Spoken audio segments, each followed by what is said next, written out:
From ABC 7 News, this is a breaking news alert.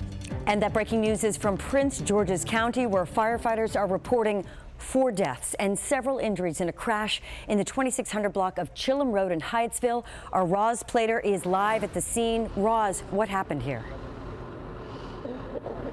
Kimberly, a lot more injuries than that. I'll update those numbers for you in just a second. First, look behind me here, described by everyone who has been here, the witnesses and fire officials, as just a horrific scene here. Multiple units on the scene, both from Prince George's County and a mutual aid assist from Montgomery County. Now, here is the latest in the tally that we have.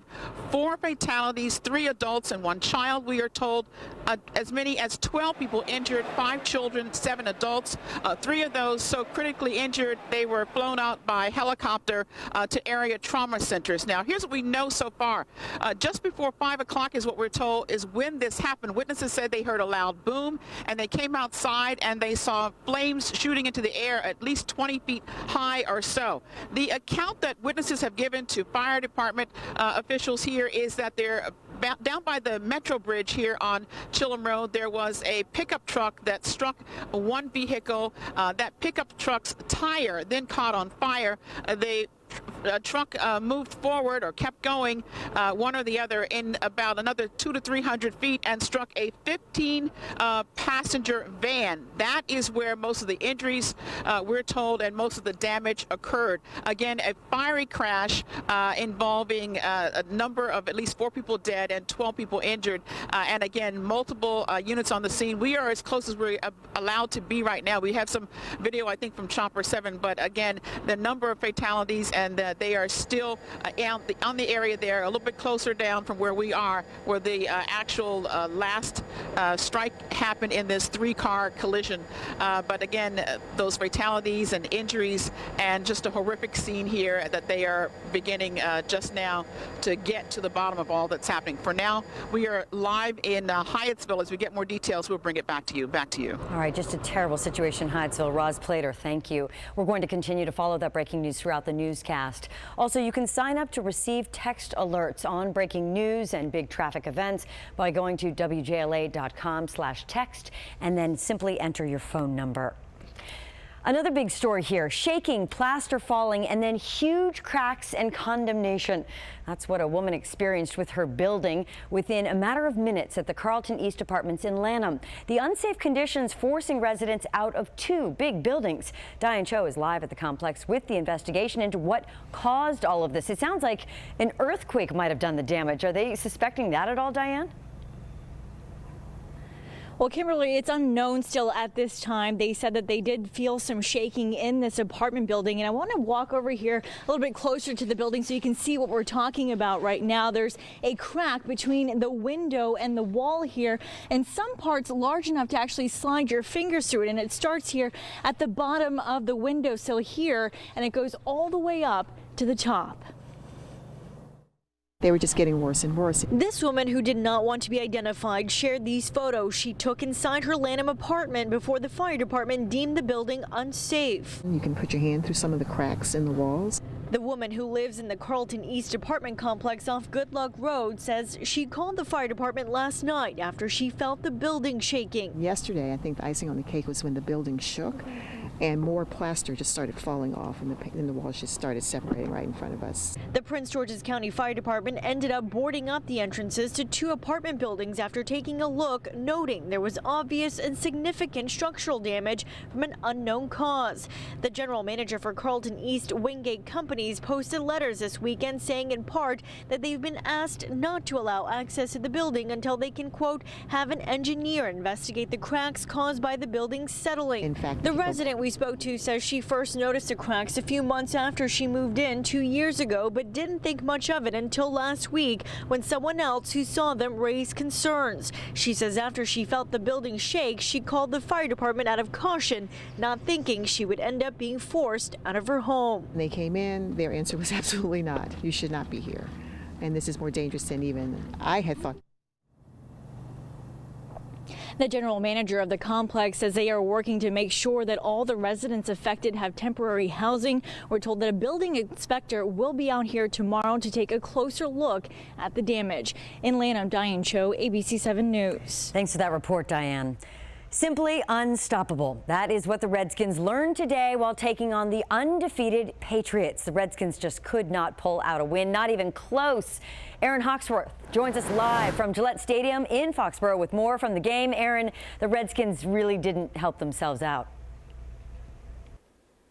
No, and they are extremely frustrated, Kim. They had some missed opportunities. They fell behind and they just couldn't get out. And then, of course, the Patriots did what they do best and marched right down the field. Tom Brady finds Julian Edelman. He leaps over the goal line for an 8-yard touchdown as New England took a 7-0 lead. Washington couldn't get anything going for the most part in the second half, fourth quarter.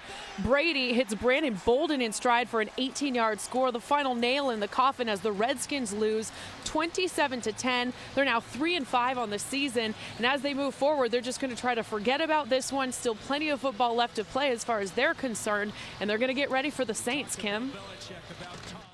What we did today wasn't good enough, with the self-inflicted wounds, the drops, the miscues that we had, the coaching obviously wasn't good enough, but at the midway point of the season, we're 3-5 with a game out, and that's the facts. We got to turn the corner and get ready for a New Orleans Saint team, Carolina Panthers. Got a bunch of division games coming up, so everything we want still in the grasp, but we have to play better. We have to coach better.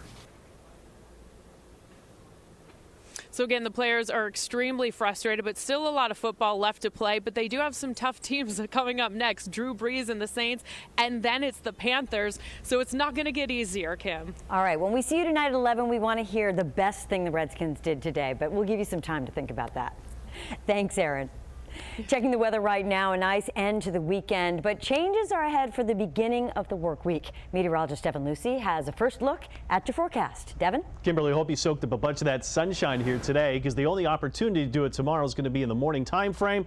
And cloud cover comes back, and we need to talk rain. Here in the Belfort Furniture Weather Center, a snapshot of our nation's capital tonight under pretty much clear skies. Temperatures falling rapidly in some cases tonight. High temperature, even with the sunshine, was held under 60 degrees everywhere. 58 we were on target for 59. Our ABC 7 weather department. These are real-time temperatures. Culpeper's almost into the 30s. D.C. where it's 52. Manassas, Leesburg at 46. There's going to be some frosty areas to begin this Monday morning for your work and school week.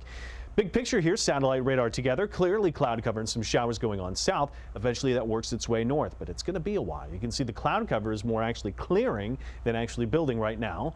Bus stop forecast tomorrow, you're going to think about hats, gloves, and coats for the kids at 35. Clouds start to build back. And for the rest of us, we'll talk about the rain arriving in towards overnight, Monday to Tuesday. Peek into Veterans Day and beyond. Our complete outlook with you, Kimberly, a few minutes away. All right, we'll see you then, Devin. A housekeeper is in trouble tonight, accused not only of cleaning up, but cleaning out the elderly, stealing precious valuables.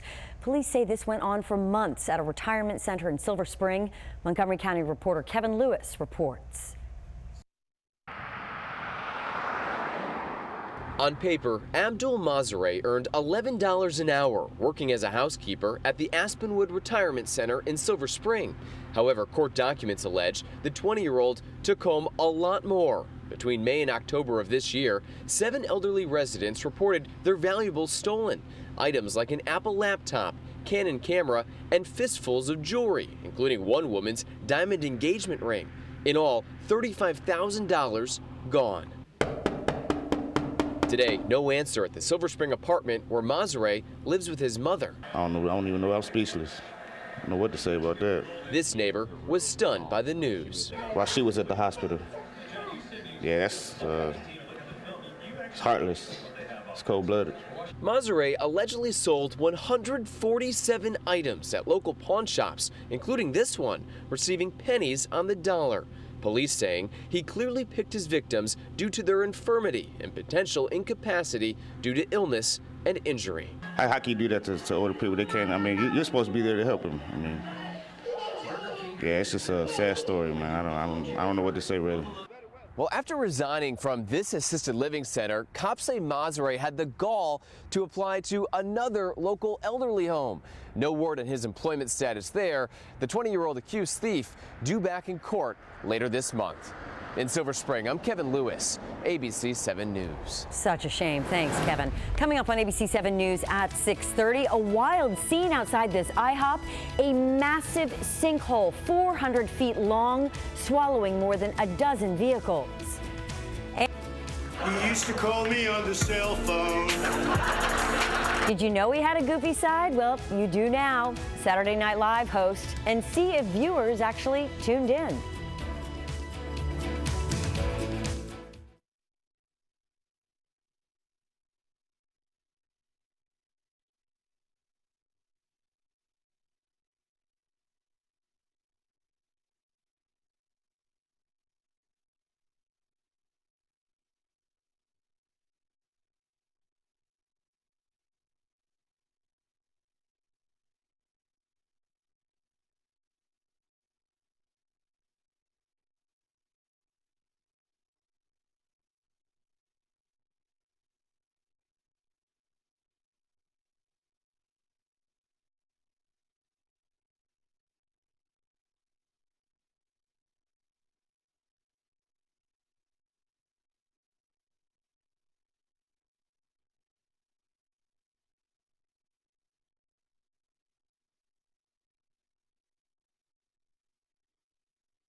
We continue to follow breaking news from Hyattsville. Just a horrific accident there. 4 people have been killed, several others injured, more than a dozen injured after a multiple vehicle crash on Chillam Road. A massive response, as you can see, to this scene. We are still waiting to learn details into exactly what caused this crash. We understand there were at least 3 vehicles involved and one of them catching fire. Stay with ABC7 News and WJLA.com for updates on this breaking news story. In news around the nation now, a giant sinkhole opened up in an IHOP parking lot in Meridian, Mississippi, swallowing at least 14 vehicles. The sinkhole is at least 50 feet wide, 30 feet deep, 400 feet long. Fortunately, not a single person was hurt. Rain in the forecast could hamper recovery efforts, but officials expect to move those vehicles within 3 to 5 days. Now to the race for the White House. The reviews are mixed, but the ratings for last night's show hosted by Donald Trump are not. The show pulled in its largest ratings in 3 years. Trump's appearance took place amid protests over the Republican candidate's comments about Latinos. Trump sang and danced in this skit. In another, he tweeted reviews of SNL cast members. You have everything going. The world is waiting for you to be president. So why are you hosting Saturday Night Live? Why? And the answer is, I have really nothing better to do. Back on the campaign trail, Dr. Ben Carson is hoping to put doubts about his biography behind him. At a rally in Puerto Rico, Carson said the U.S. territory should become the 51st state. Still ahead at 6:30. Devin is back with the workweek forecast. Find out if you'll need that umbrella tomorrow morning.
I don't mean to mess up the order of your forecast, but did you say 20s tomorrow morning in some places? Coldest spots. Now we're looking way out of town. We're talking way over in The West mountains. Virginia, or the mountains coming in there, but even Okay. some areas closer in, we're going to be freezing in the 30 to 31 and 32, and we're going to show you those spots that are likeliest to do it, Kimberly. So cold start tomorrow morning. It's going to be chilly downtown, so you're going to definitely need the jacket, maybe even hats and gloves to come into work from the metro. Snapshot of our nation's capital here tonight, and pretty much clear skies, allowing these temperatures to drop rapidly. One of the spots that's likeliest to be freezing to 30 degrees, maybe even one of those spots at 29 is Culpeper right now at 40. We're at 52 Reagan National. Everybody else generally into the 40s. Quickly ahead into our forecast here. You can look southward and see some cloud cover, even some rain that's down South Carolina, North Carolina. But you can see the cloud cover is more moving eastward at this time, leaving us free and clear. So what we'll do is watch the cloud cover. Eventually it's going to make the return here, along with eventually a south flow, but the winds stay out of the northeast here into Washington to push those clouds away temporarily speaking. So the bigger picture over the next 2 days, it's cold tomorrow morning, chilly, then the cloud covers in first, and then we'll talk the rain. Likeliest round for rain coming in is overnight as we go into Monday into Tuesday, and probably the signs and the trends that are beginning right now are going to be that as we go through Tuesday, we'll break out a little bit of sun late. So that's the general picture over the next 2 days. Let's go in tight and give you a pinpoint forecast and reset towards tomorrow morning. Here's those spots freezing: Frederick, Culpeper 34. That's a little bit too high. Let's take you down to 30 degrees tomorrow morning. Even frosty Leesburg, Manassas. So some of those areas just out of town, if you've got that car parked outdoors, you kind of want to think about scraping a little bit tomorrow on those frosty starts.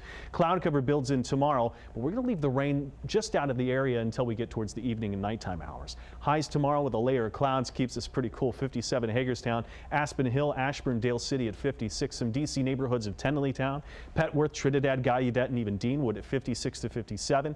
Southern Maryland, this is where we go south and southwest zones. We could be looking at even cooler temperatures with the thicker clouds, the rain that could be in earlier. Southern Maryland is about maybe 61 to 62, but southwest zones could be there at 54.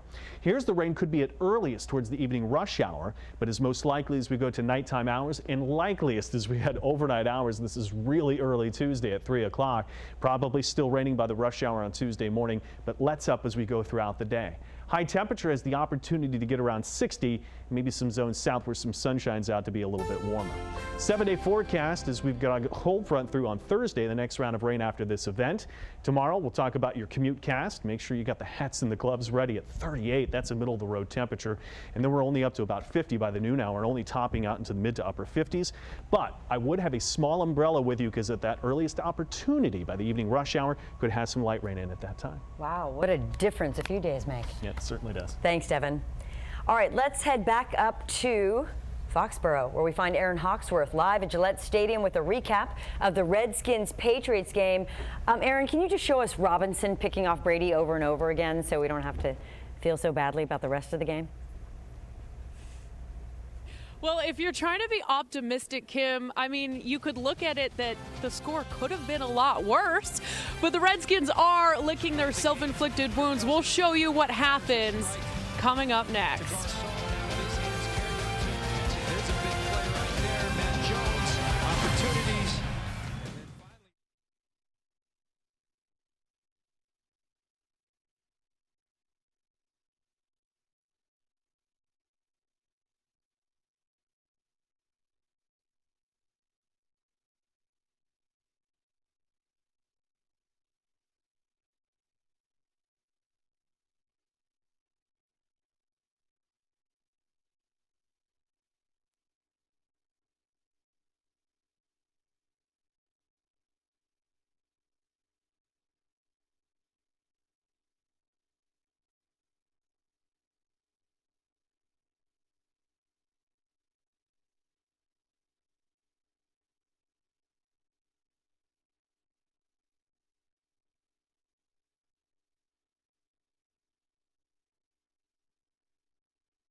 And now, the Toyota Sports Desk, brought to you by your local Toyota dealers. Drops, missed opportunities, self-inflicting wounds. Those are some of the words coming from the players after the game. But hey, credit the Patriots for doing what they do best. The Patriots waste no time marching right down the field. Tom Brady finds Julian Edelman. He leaps over the goal line for an 8-yard touchdown. New England takes a 7-0 lead. The Patriots would recover an onside kick. Now they're on the move again. But Washington's defense comes up big. Brady throws to Edelman. He's stripped by Will Blackman and recovered by Blackman. Possible momentum change here for the Skins. But unfortunately, it didn't last. The first Skins play on offense, Kirk Cousins hits Pierre Garçon in the hands, bounces up in the air, and it's picked off by Logan Ryan. That gives the Patriots great field position inside the 30. LeGarrette Blount would eventually score to make it 14-0 Pats. Late in the first, the Skins defense makes another big play. This time it's Keenan Robinson who picks off Brady, and he takes off.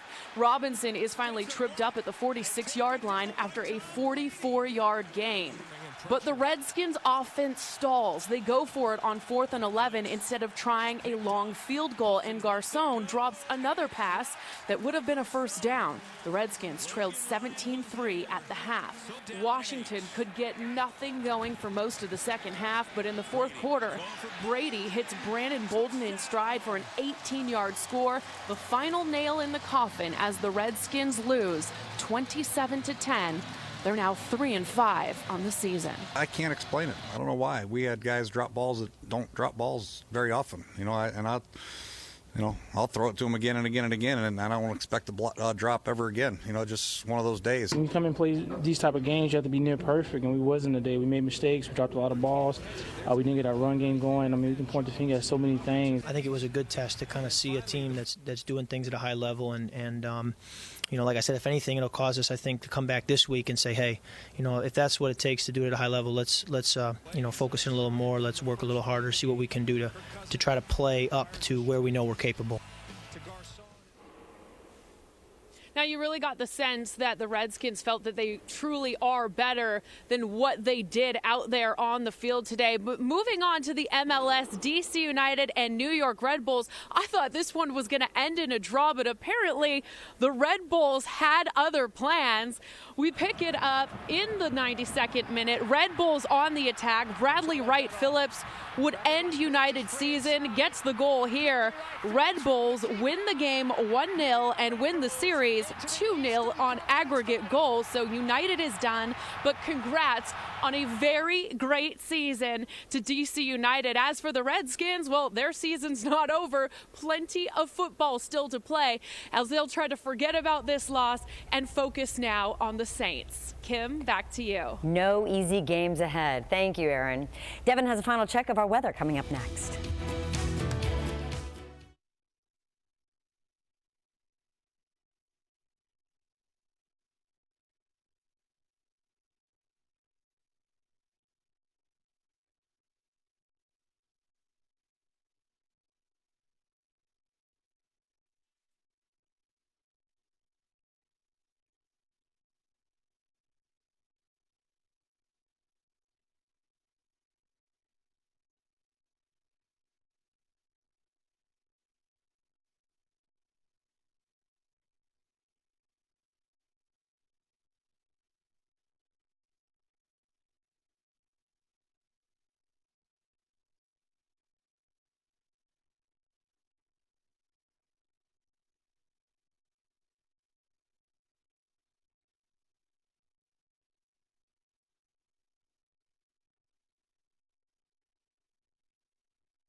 For those wondering about when fall would show up, it's here.